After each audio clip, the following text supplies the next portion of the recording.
कहते हैं कि भारत में कभी एक ऐसा समय था कि यहाँ के राजा लग्जरी के मामले में अंग्रेजों को भी पछाड़ देते थे।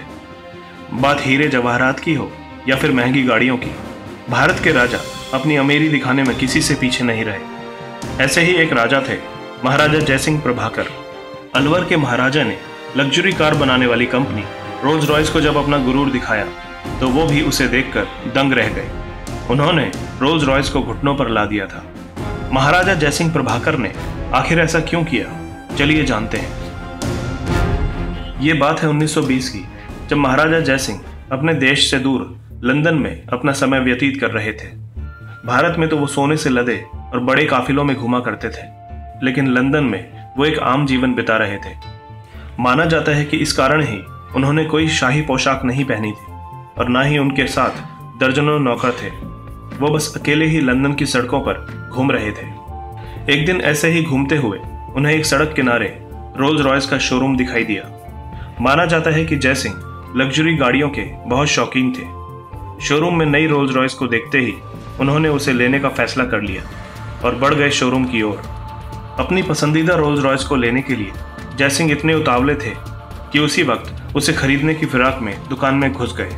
दुकान में जाते ही उनकी नज़र उस गाड़ी पर पड़ी जिसने उनका ध्यान अपनी ओर आकर्षित किया था।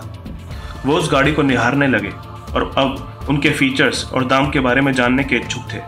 उन्होंने पास में ही खड़े एक अंग्रेज सेल्समैन से गाड़ी के बारे में पूछा। उस सेल्समैन ने महाराजा जयसिंह को देखा और गुस्से में आ गया, क्योंकि जयसिंह बिल्कुल ही साधारण कपड़ों में वहां गए थे। सेल्समैन को लगा कि वो कोई गरीब भारतीय है। उस सेल्समैन ने तुरंत ही जयसिंह को गाड़ी के बारे में बताने से इनकार कर दिया और उन्हें बाहर का रास्ता दिखाने लगा। कहते हैं कि जयसिंह इस तरह से अपनी बेइज्जती होते हुए भी गुस्सा नहीं हुए, बल्कि शांत खड़े रहे। थोड़ी देर और उस सेल्समैन ने महाराजा की तौहीन की और फिर उन्हें शोरूम से बाहर निकाल दिया। महाराजा जयसिंह ने अपने गुस्से को काबू में रखा, क्योंकि वो अपने अपमान का बदला अपमान के जरिए ही लेना चाहते थे। वो दुकान से निकल गए और सीधा चल दिए अपने होटल की तरफ। महाराजा जैसे ही होटल पहुंचे वो बहुत ही ज्यादा गुस्से में थे। अब उनके दिमाग में बस एक ही बात चल रही थी, उन्हें रोल्स रॉयस को सबक सिखाना है। वो एक बार फिर से अपने राजा के रूप में आए। उन्होंने उस शोरूम को खबर पहुंचाई कि अलवर के महाराजा यहाँ गाड़ी खरीदने आ रहे हैं। खबर सुनते ही शोरूम के बाहर रेड कार्पेट बिछा दिया गया। उनके आगे हर किसी ने अपना सर झुकाया। उन्होंने आते ही सीधा 7 रोल्स रॉयस का ऑर्डर दे दिया और उसी समय उनका दाम कैश में चुकाया। इतना बड़ा ऑर्डर सुनकर शोरूम में हर कोई हैरान हो गया। इतना ही नहीं, उन्होंने गाड़ियों को सीधा भारत अपने राजमहल में पहुंचाने के लिए कहा और साथ में उस घमंडी सेल्समैन को भी। शोरूम वाले इतना बड़ा ऑर्डर मिलने पर खुशियां मना रहे थे, जबकि महाराजा का असली खेल तो अभी बाकी था।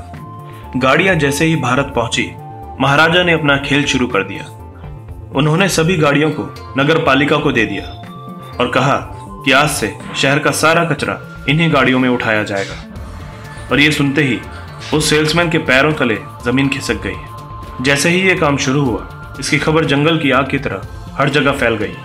हर कोई ये सुन के हैरान हो गया कि भला इतनी महंगी गाड़ी कोई कैसे कचरा गाड़ी की तरह इस्तेमाल कर सकता है। हर सुबह उस लग्जरी गाड़ी को नगर पालिका के लोग कचरे से भरते थे, जिसे देखकर अंग्रेजों के चेहरे का रंग गायब हो जाता था। महाराजा जयसिंह का ये दांव देखकर वो सेल्समैन भी समझ गया कि उसने गलत जगह पंगा ले लिया। जब यह खबर यूरोप और अमेरिका में पहुंची तो रोल्स रॉयस के ग्राहक इसे सुनकर बहुत दुखी हुए। रोल्स रॉयस के नाम में अब पहले जैसी रईसियत नहीं दिखाई जा सकती थी। हर कोई मजाक उड़ा रहा था कि जिस गाड़ी में भारत अपना कचरा रखता है उसे कैसे कोई चला सकता है। देखते ही देखते रोल्स रॉयस का मार्केट नीचे गिरने लगा। ग्राहक अब उनकी गाड़ियों में दिलचस्पी नहीं ले रहे थे। कंपनी नीचे गिरने लगी। दूसरी ओर महाराजा जयसिंह प्रभाकर इस पूरे नज़ारे का मजा ले रहे थे। उनका प्लान पूरी तरह से काम कर रहा था। जब रोल्स रॉयस अपनी साख बचाने में कामयाब नहीं हो पाई तो उन्होंने अपने घुटने जयसिंह के आगे टेक दिए। कंपनी की तरफ से उन्हें एक पत्र आया जिसमें रोल्स रॉयस ने उनसे माफी मांगी और कहा कि उनकी गाड़ी से कचरा उठाना बंद कर दें। साथ में उन्होंने महाराज को 6 नई रोल्स रॉयस देने का भी वादा किया, और वो भी मुफ्त में। महाराजा का काम तो हो चुका था, इसलिए उन्होंने कंपनी को माफ कर दिया और गाड़ी से कचरा उठाने का काम बंद करवा दिया। महाराजा जयसिंह ने पूरी दुनिया को यह दिखा दिया कि इंसान को कभी भी उसके लिबास से नहीं आंकना चाहिए। एक छोटी सी भूल के कारण ही रोल्स रॉयस जैसी बड़ी कंपनी को इतने बुरे दिन देखने पड़े। महाराजा जयसिंह प्रभाकर के इस कदम के बारे में आप लोगों की क्या राय है? कमेंट्स के जरिए हमें ज़रूर बताएं।